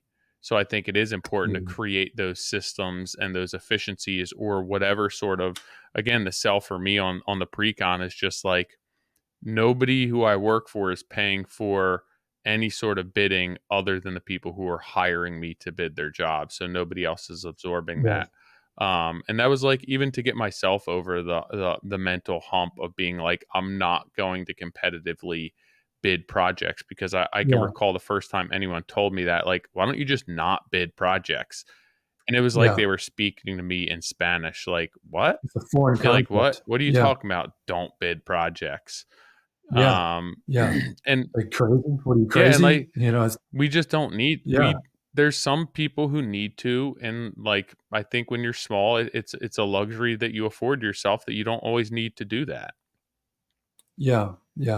And you are. It's basically understood from the get-go for you when someone approaches you is, okay, we are paying Tyler for his time to estimate our job. Correct. We're paying his rate. Yep. And that's like the discussion up front. Yeah. And that is, so how many people understand that and accept it, as opposed to how many people are like, look at you like, what do you mean? Why do I got to pay you to estimate? Nobody else does that. Well, see, I'll let Tyler answer. Go ahead. I'll chime in after. Usually by the time I get to that point, like, if there's other reasons why they've probably been vetted out of the mix in the first place. And then like with the amount of work that I can put into place, I'm only having that conversation with customers and jobs that I really want to entertain. Like, because my time is limited and I'm doing this like for jobs that I'm going to do, I'm not offering pre-con as a separate service within my business where I'm just doing pre-con as like a consulting gig, like your old boss, and then handing it over. So it's a couple of jobs a year that I do. So I'm really only offering those services for those few jobs. Like, if I'm offering those services, I want to do the job. I want to make sure that we're setting ourselves up for success from the get-go. So again, I only have so many hours in a day. I have only so many hours I can work in a year. So I'm really only offering those services for a handful of customers. So it's almost irrelevant whether people say no or yes. And it's kind of a good thing for me because Mhm. there's so many no's that I require before I can like say yes to a customer. And it's a very specific customer. So like it's just another vetting tactic that gets me to the customer that wants what we do. And so, what are some of your tactics, at, in that initial I just contact? think about like what can I do well? Like what are my strong suits? So and like what don't Mhm. I do well? Like if somebody wants Mhm. a highly technical contractor who runs like software, not me. Mhm. If you want somebody who's going to Uh, turn around your job in start your job in 3 months, not me. mhm. If you're concerned with um, having the job done for like the least amount, or you want to price this out with a bunch of people, not me. Location, how Mhm. close are you to me? Um, if you don't have any design in place at that point, it's like at this point you're not for me until that'll open the door up to that conversation. But Mhm. anything like one of the biggest things that is just such a no-brainer, and you would think that would be like at first when I asked the question, it wasn't as telling as I see it now. But I just asked people like, why are you getting a hold of me and like my company? How did you hear about me? Why are you getting a hold of me? Because it just Uh, tells me like what's important to them. And if they start rattling off things that I don't do well, or that they don't know who I am, or that they found me on a Facebook group, I just know yeah. that those aren't the people who are going to hire me. So that's a huge, like, one of my biggest vetting questions is just like, why are you getting a hold of me? What in your mind do I do Mhm. well that you want to get a hold of me? And if it's not something that aligns with what I believe I do well, I know that that is, I might get hired by them, but there's other leads out there that are going to say, hey, we heard that you do this, and this is why we want to hire you. And so for me, that's like one of the biggest questions that I could Mhm. ask somebody. And it has nothing to do with budget. It hasn't like, it's not necessarily Mhm. quantifiable, but it just tells me like, Yeah. is this person coming to me because they appreciate what we do? I've said this before, but I want Yeah. to approach like the whole pre-construction and hiring your contractor as if you're commissioning a like artwork from somebody. And not that what we do, I'm not saying that what we do is art, but if I were to hire Mhm. somebody to create a piece of artwork for me, and I had a budget and I had a timeline and I understood what I wanted, I would do my research to say who would create that artwork based on all of my needs in my program the best. What would I be willing to concede? What's important to Mm-hmm. me? And I don't Mhm. like, right? If I need it to look a very specific way and I don't care what it looks like, then I'm going to go directly to the artist, and I'm going to say, how do I need to make this happen? I don't care what it costs. I don't know how long it takes, but I'm not going to allow somebody else to complete this project. That's my ideal customer, where it's like, if Yeah. my daughters want to go see Taylor Swift and I say, hey, we can go to like a Kids Bop concert instead, they're not gonna, right? There's no gray area there. Yeah. So I look at it Yeah. from that perspective. Maybe I really like Yeah. Taylor Swift, but when we look at the numbers, there's somebody Uh, who like Olivia Rodrigo that we can go to and we can yeah. get something Yeah. similar and it doesn't cost as Yeah. much. So For like, far less. right, so my Yeah. kids don't like Yeah. it, it's not worth the price, and there's nothing wrong with that, but that's how I kind of want to position myself, to be Yeah. like, if you want what we want, I kind of want to be the only Uh-huh. option for you. And that's not to say that any people can't do it, but like I just want you to want us. Uh-huh. Uh, So it's sorry. Go ahead, Nick. Well, what I was going to say is we have to change the terminology that we're using. You're not paying me to estimate the job. You're Hmm. paying me to take the job from paper to shovel and Hmm. and figure out how to get to a successful job start. It's, you know, Tyler makes all those examples. Like the example that came to mind was, I wouldn't go into a car dealership and say, you know, and agree to have someone say, hey, if you pay me, I'll present a couple different cars that fit within your option. Instead, Right. it'd be like, well, hey, if you pay me, I'll go find the best value and get you into the best car I can, and do the work to find that car and build that car. It's, you know, that we're not being paid to estimate. We're being paid for pre-construction, and pre-construction is outlined. Like we have a pre-construction agreement on, I think, on Modern Craftsman's site that we share, but it outlines everything. It's designed to be, we are the constructability consultant. We are the Yeah. person that helps guide how long it's going to take, how much it's going to cost, what's constructible or not, and be the voice of reason when we're going through the process of design. Yeah. And, you know, and that is the conversation we need to be having with our clients, not that we are estimating the job. Right.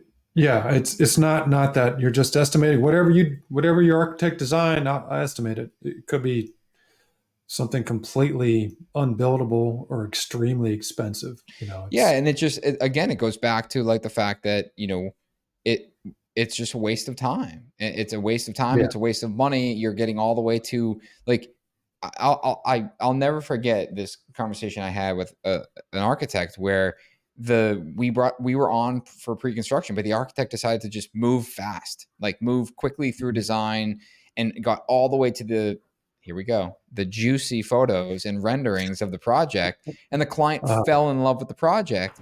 And then we priced it, and we were 2.5 times the cost. And the architect was like, well, you know, we're kind of like the guy that hands out candy, and Nick's going to be the dentist that tells you have cavities. I'm like, is that seriously how we're framing this relationship? You're like the drug dealer that just gives them like a little taste, you know? Yeah. That's 100%. And I was like, and we don't look good because now we were retained for pre-construction to manage the project of the pre-construction project, to make sure that we didn't show them something that was over their budget. And we just failed at step one. Well, you didn't even have a chance. You know, you didn't do anything wrong. You're just the guy delivering the reality, bad news. Yeah. You know? Do you feel, obviously you've been in this industry a while, but you are new to really running the business on your own, as of the past few years.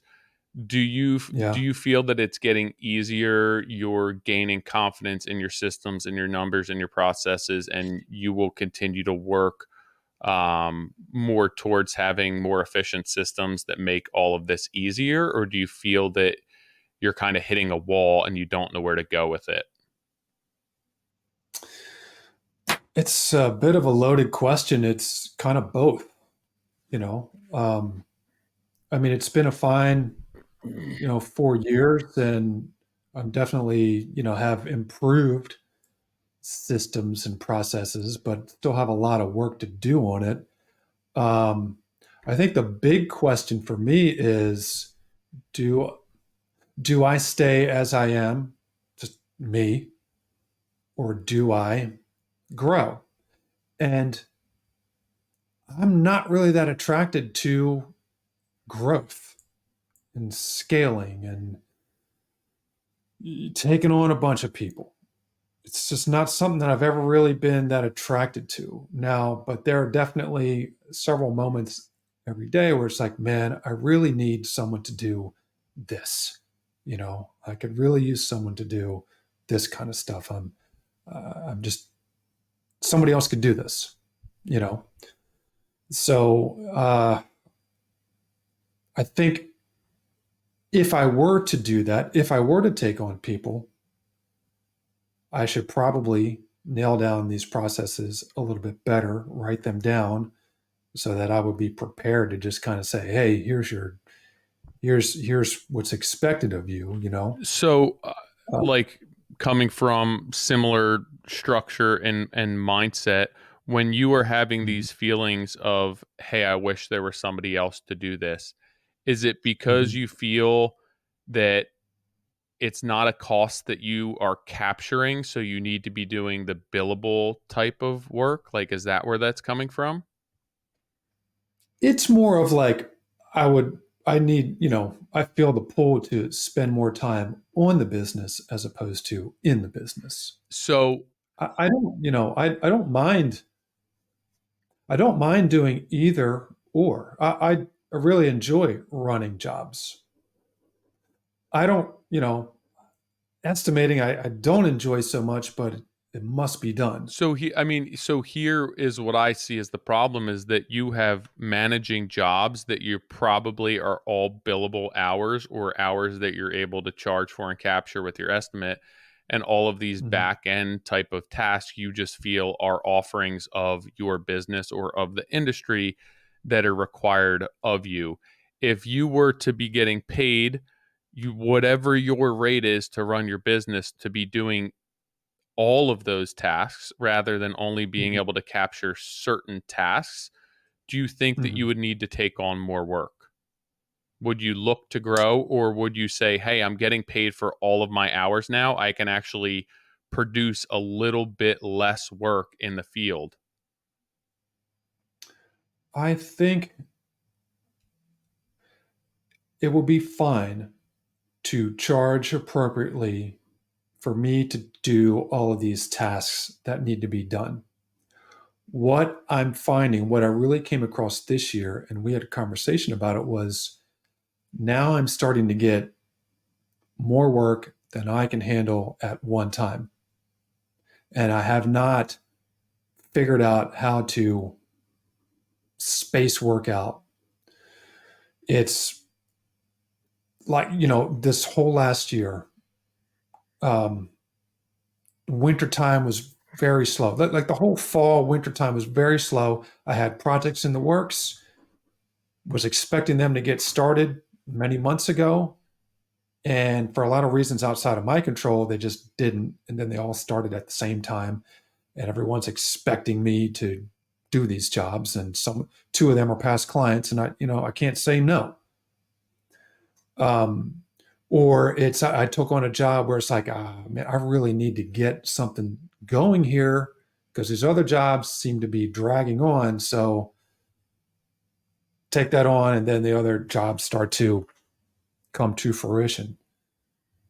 That's really, that's really my challenge right now. And even, there was a job that I had, and I had a pre-construction agreement and everything, and they resurfaced. They had kind of slipped away, resurfaced, said, "We got to start our job now. We're having a baby. Got to get done."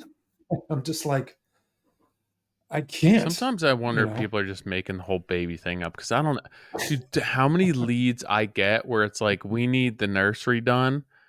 And I'm like, yeah, yeah, During COVID, dude, it's it insane. was yeah, constant. Yeah. yeah, And I I haven't got like a have baby never one in a said while. yes to any of them because, dude, it's like, yeah. talk about a nightmare. You're on a timeline.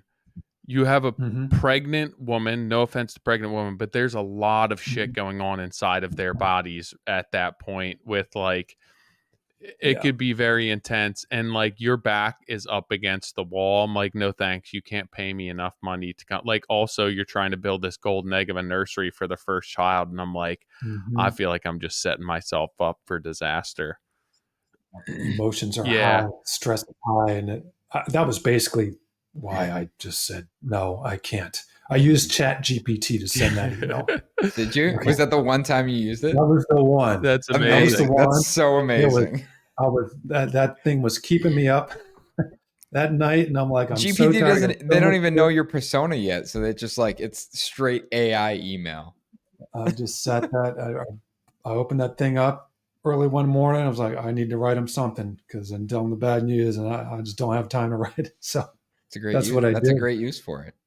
Yeah. So Um, like what I've learned, and I don't know how this would necessarily translate or be applicable to your business, is that, mhm. for years within my business, I just assumed a level of productivity that was completely unrealistic. That if you're the only Uh, person operating your business, I had this like conception that I'd be able to put, 40 hours of work into place every single week on the job with the stuff that's making me money, whether it's swinging a hammer or managing. And it doesn't matter who you are or what you're doing. The only way to be productive for that 40 hours is to work 60, like 40 billable hours.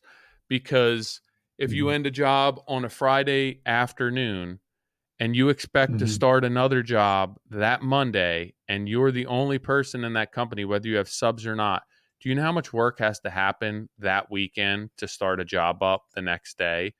So when I look at like what I want to make, and I look at my rate, and I look at the overheads and what my percentages are and what I need to make on jobs, I don't count on productivity of 40 hours a week. I look at just on average 32 hours a week, basically saying that over the course of the year, and mine's a little bit different. Again, it's more like I'm performing work and managing, but I look at that I'm basically going to be able to put 4 days of work in a week, and I'm going to spend 8 hours a week on whatever sort of back end stuff. So when I figure my rate, I'm basically just inflating my rate so that if I wore my tool belt for 4 days, I'm getting paid for 40 hours, so that I don't feel as though if I finish a job on a Friday afternoon, that I need to start that job the next Monday, or else I'm already losing money. And that's just the way that I kind of like tricked my mind into increasing my rate and accounting for some inefficiencies of owning a business. Because when you're by yourself, there's just so many moving parts. And like, yeah, sometimes you're closing a job out and you don't have time to go in and set the next job up. So it's like you're closing a job out and you're supposed to start the job 2 weeks from now, and you're still filling out permits. And it's just like, well, if I'm going to be putting in 80-hour weeks at the end of this job, I want to make sure I'm getting paid for those 80 hours. And then if I need to be in the office for 3 weeks getting it set up, I've already accounted for all of that with my other 80 hours. So now I don't have to feel badly about it. So that's something that I've done, that I realized as like an owner operator, a small business, you have to understand what you think you can be, like how productive you can be, and what you're actually putting in place as far as billable hours usually are two completely different things. Yeah. So it's like you are saying, I'm charging for basically 32 hours. I'm charging. So if I figure right that I want to make, say, $200,000 a year, and I'm trying to figure an hourly rate that I want to put on things, rather than dividing that by 2,000 hours in a year, basically saying I'm working 40 hours a week for 50, I'll divide that by whatever 80% of that is, basically saying, okay, I can't work 2,000. I can't have 2,000 productive hours in a week. I need to spend time on the business. So I'm going to say, okay, I can work 32 hours a week times 50 weeks in a year. So I'm going to divide whatever I want to make by 1,600. So it's just inflating the rate that I'm putting on my jobs to say, if I'm only on a job for 32 hours and that's all I can bill my customers for, I've actually covered myself for 40. So when I need to go pick up materials, or when I have a meeting, or when I need to go meet with a sub on a job, or if I just am going to take 1 day a week to be in the office, I'm getting paid for that office day. So that's just the way that like I forced myself to account for that, and like basically tricked myself into giving myself. And you got to make sure that you're not then still working 60 hours a week. Like you have to use that time appropriately. And it gave me some freedom within the business to not have to put my 40 in, charge for that 40, and then do 8-10 hours of work at night or on the weekends to get paid for it. So I just had to basically fool myself in order to make that happen. And then like once I inflated the rate and I understood it, I could sell it at that point because it made sense to me. And like nobody ever batted an eye at it when my rate was different now, because I like where it should be, because I look at it right. If I want to work 40, I want to work 40, but then I need to have budget in my expenses for the year to hire somebody to go do that 8 to 10 hours of work a week that I need to do. It needs to you need to capture that somewhere, whether it's with you or with somebody else. You need to be accounting for that. And I never did for years and years and years. And That's how I capture that now with my structure, which is different than everyone else's structure, but that's just the way that like I capture basically 8 or 10 hours worth of work a week that I can, Yeah. I can only bill my customers when I'm on a job, but I need Yeah. to somehow Yeah. integrate that in, and that was the easiest way for me to do that. Yeah. I mean, that's a pretty straightforward approach to doing it. I And like I not to honestly, complicate things. yeah, I mean, I honestly have not really figured that out. And I work fixed cost. Um, so I don't even really know what my hourly rate is, you know. I Yeah, the mean, only it's the only I like fixed costs. We are cost plus. Mhm. The Mhm. only issue is like what you just said. It's like you don't really know what your hourly rate is, and what Yeah. happens there is that you end up, rather than shrinking the amount of time that you're putting into like Tyler's doing, like balancing the work, is that you just end up working more hours. Mm-hmm. And Yeah. and we all do, like, we all put in a tremendous amount of hours, but the problem is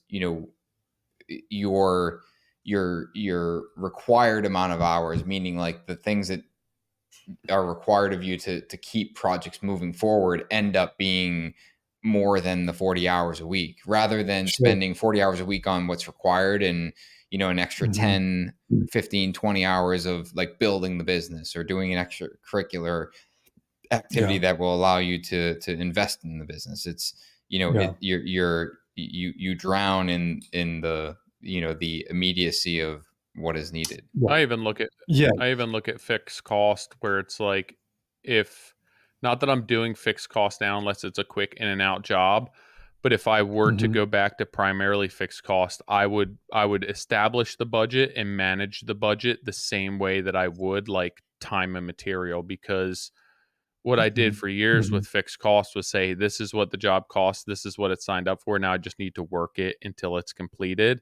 And so you don't Mhm. know your hourly rate. So if you don't know your hourly rate, how are you projecting how much time you should devote to that project? And how are you guaranteeing that you're making any money or how much money? Mhm. So it's like, even if I'm fixed cost, I want to guarantee if I'm going to be planted on this job for 3 months, that I'm making what I need to for my business or myself for 3 months, and I'm going to manage that budget accordingly. Where it takes experience, it takes like confidence in your business to understand that, like, I can't put equity into a customer's home that they didn't pay for. And I did that for so many years. So now it's like, let's manage the Yeah. budget based on how much time we've allocated to this project. And if Mhm. they have higher standards, they want higher execution, or they want more deliverables, then like it's Mhm. going to cost more money. But this is all that Mhm. we budgeted for that project. And if I would have approached my like fixed cost lump sum projects like that, I wouldn't have been working the last 6 weeks on a 3 month project, basically paying Yeah. everyone to close the job out, because I had just put all of my, like, I was so front heavy and didn't ever manage my time. Yeah. Yeah. And it sounds like most of the most of the work that you're doing, Tyler, is basically you and your hours, and then you've got plumber, electrician, and they're coming in and they're working on a fixed cost. I would assume they're just It's pricing the somewhat the job. same thing. Like, I don't want to necessarily like prevent my subs from being entitled to the same, I like, quote unquote luxury that I have, but we're going to develop the scope, we're going to price that, and as we proceed through that project, we're going to back up what we priced and what the scope was with what the customer actually wants, what we're running into, what the designer wants, to ensure that if it's Mhm. like, hey, we initially priced 20 hi-hats and you want to put 36 in, like, Mhm. are we good with just going over budget there, or do you want to pull that out Mhm. of the back end, or like how to? But if I wasn't managing the job to that level and I just held my subs to that lump sum, and nobody picks up on the fact that we're now putting in 16 additional recessed lights, that adds up over Yeah. the course of a job. So like, my subs are giving me a budget, but then it always changes, and I don't want them working for free. I don't want them putting work, if it's an an omission or something egregious, sure, let's figure out how we're going to eat that and how we're going to cover that.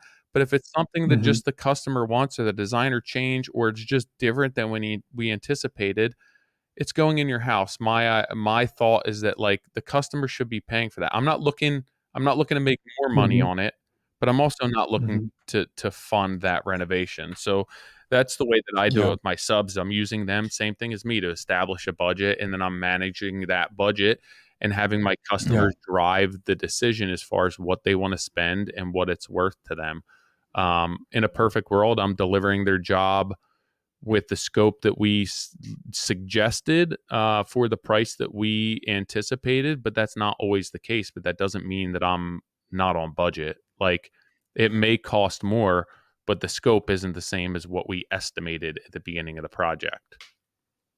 So when you're working on a T&M, and say you just, you've created this budget and you've allocated a certain amount of hours to this task and that task. And what happens when you are just, it just takes you more to, I don't know, set a door or whatever?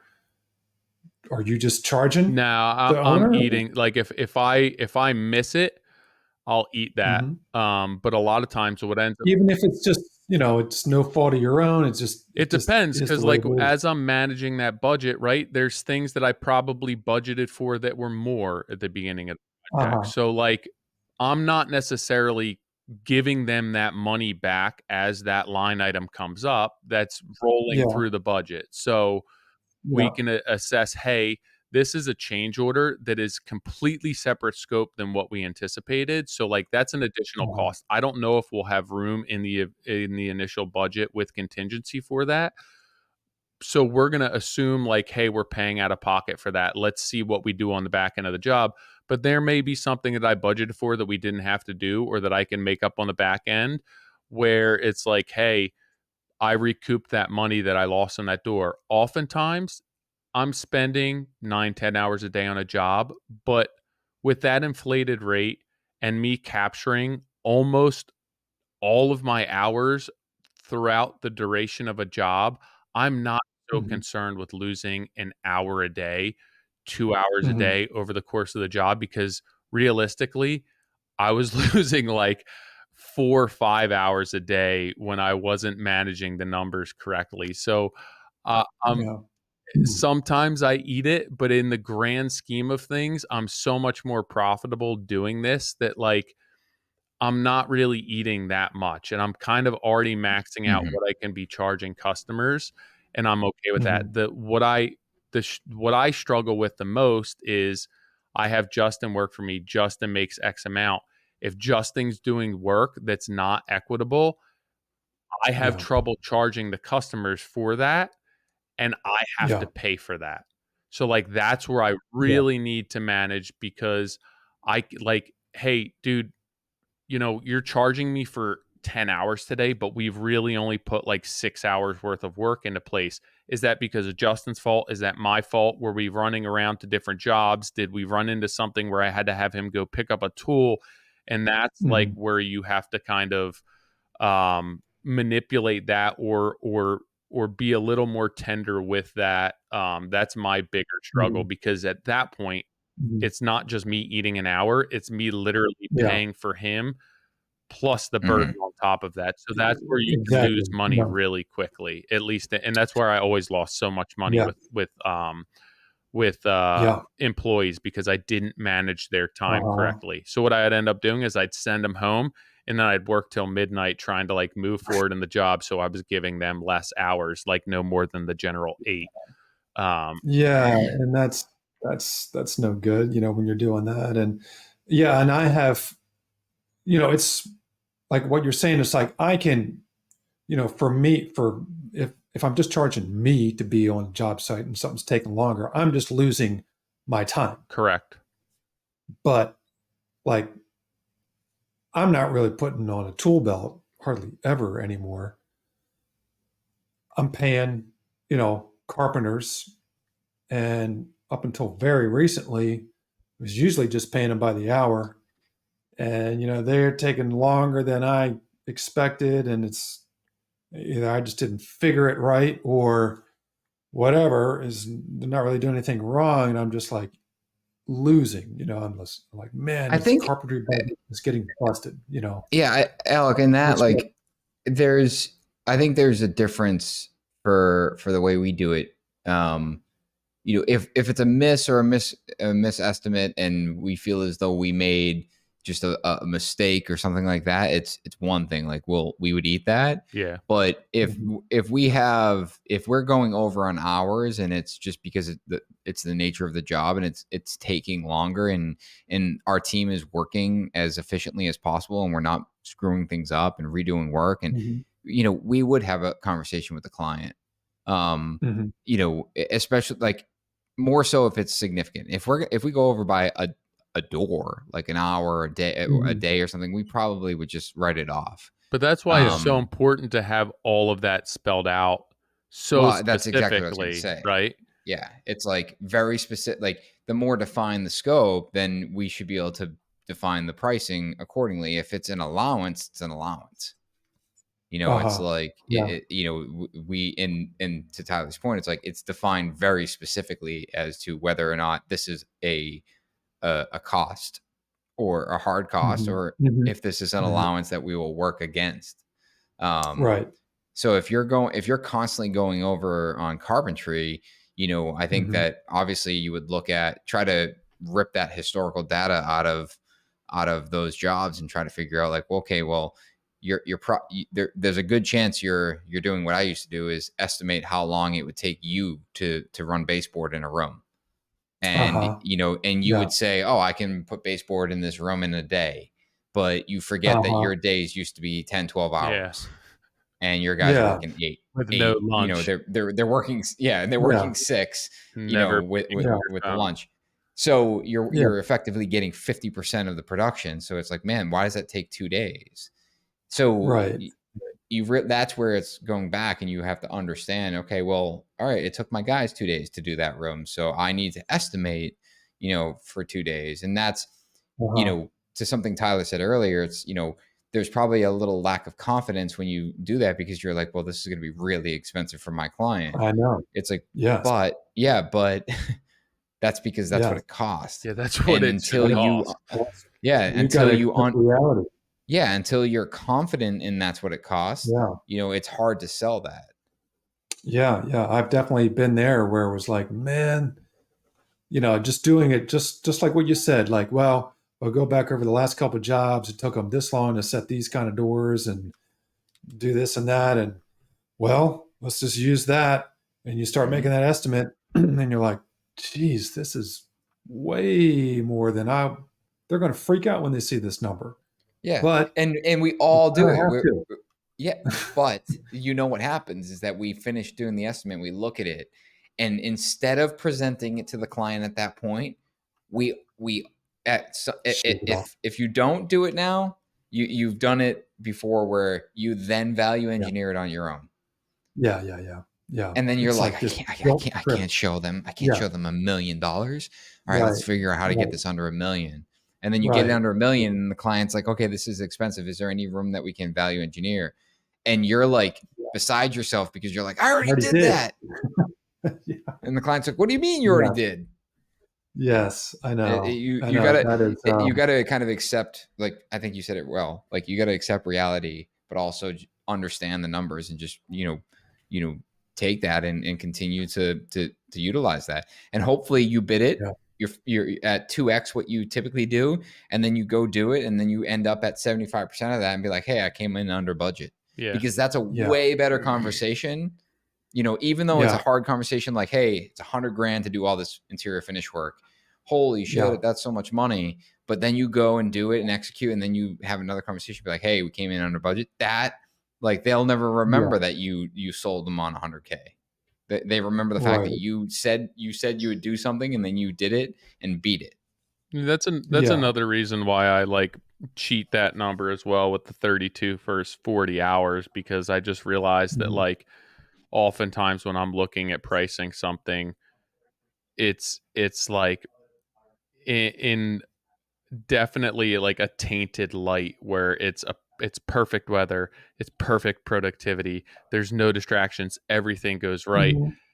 And to Yeah. think that we live in a world where like perfection is attainable every Right. single day, right? Right. If you plan on a Yeah. job being X amount because you're going to cut outside, and now all of a sudden like you have to cut in the garage and you have to walk Mhm. around the whole house, you're literally Yeah. losing money immediately on that job. So like I try and Yeah. integrate that little, and that would be like in your labor burden, or slippage for your employees, but I do the same thing for myself where it's like I've just learned that what I think I'm going to get done in a day, typically Uh-huh. I don't hit that. And like for years, it was my wife calling me at 9 o'clock at night, like, "Are you coming home at Yeah. any point soon?"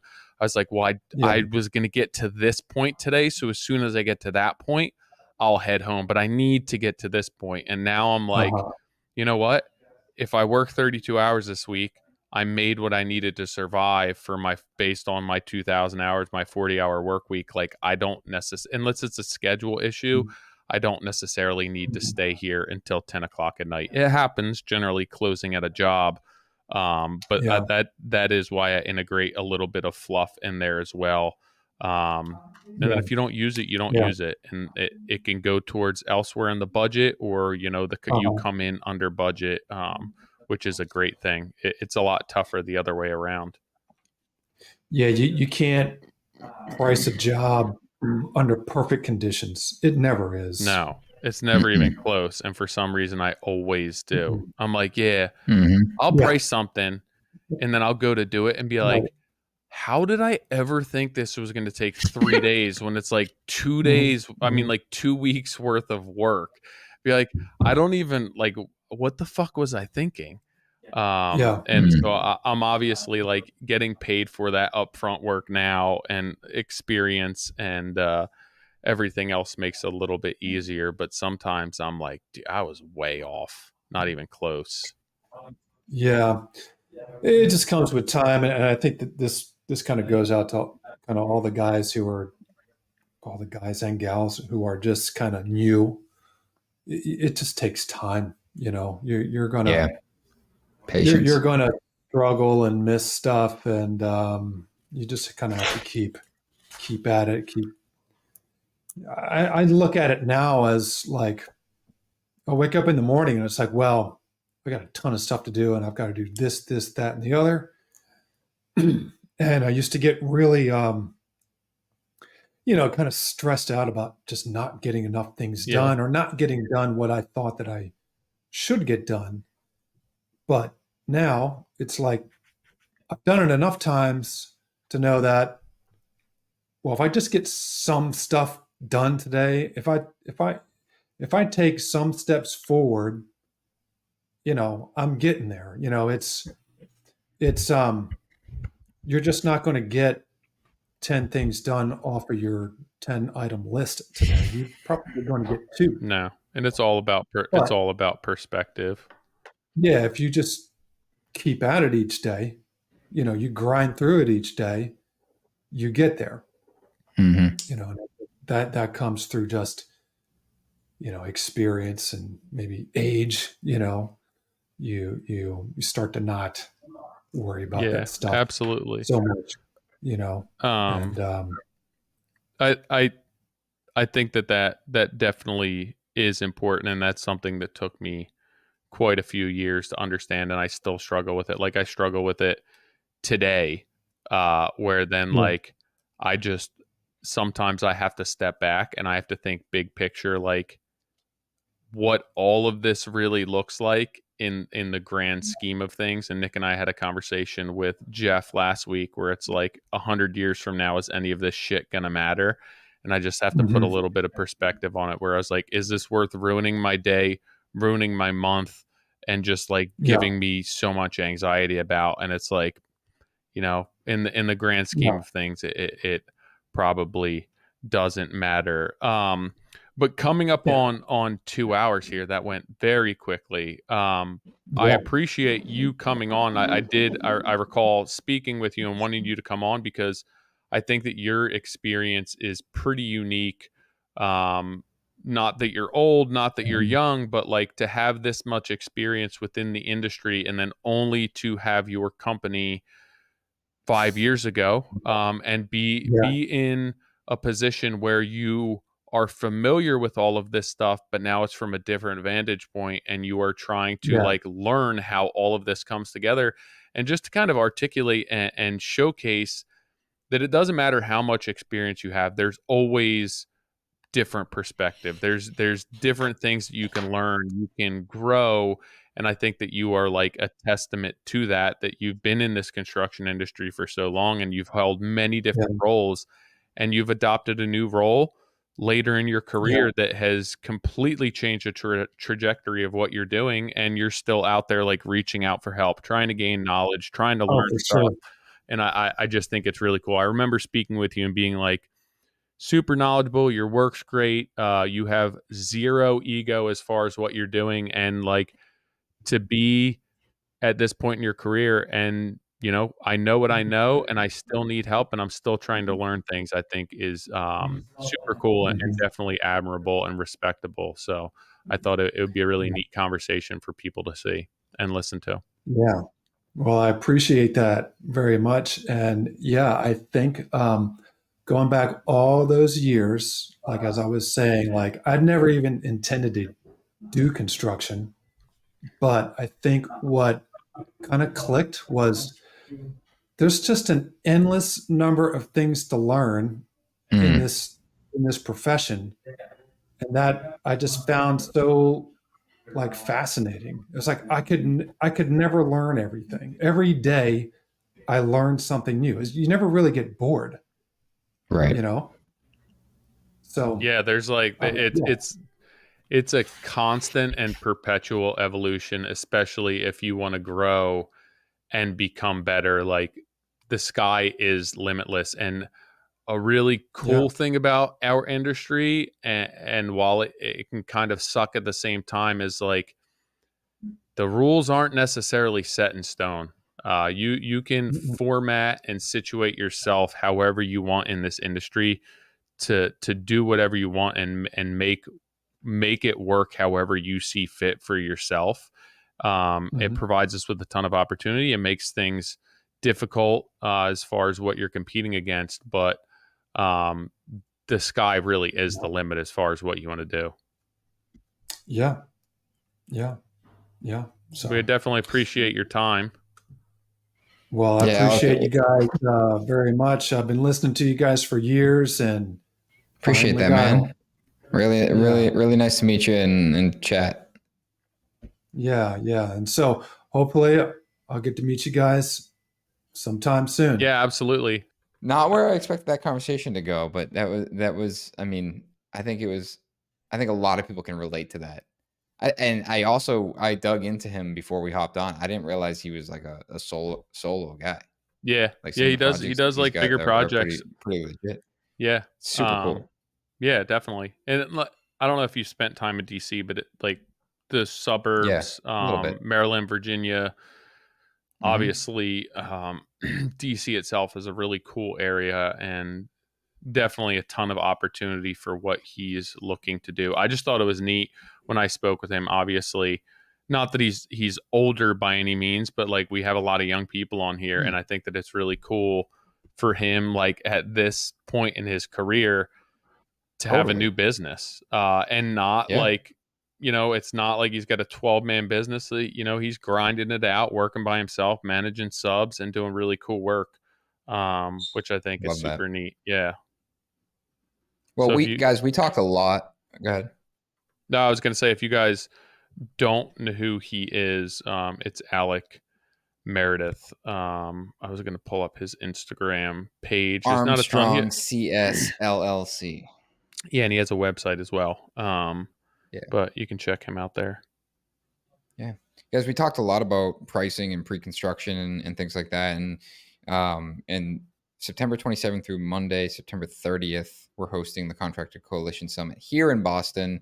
And we actually dig into the specifics around pricing, strategy, labor, understanding your costs, being more profitable, amongst other things like contracts and social media, building influence on social media, So if you guys want to attend that, contractorcoalitionsummit.com. Again, Friday, September 27th through Monday, September 30th. And we are going to be kicking off the event with some pre-event activities, which includes a home tour, which is we'll be touring the 45 Wood Oak project, potentially some other projects that we have going on here in Boston. And then we'll get the party started that night. So head over to contractorcoalitionsummit.com. Make sure you sign up. You can either secure your spot and pay later, or you pay now. Either option is fine.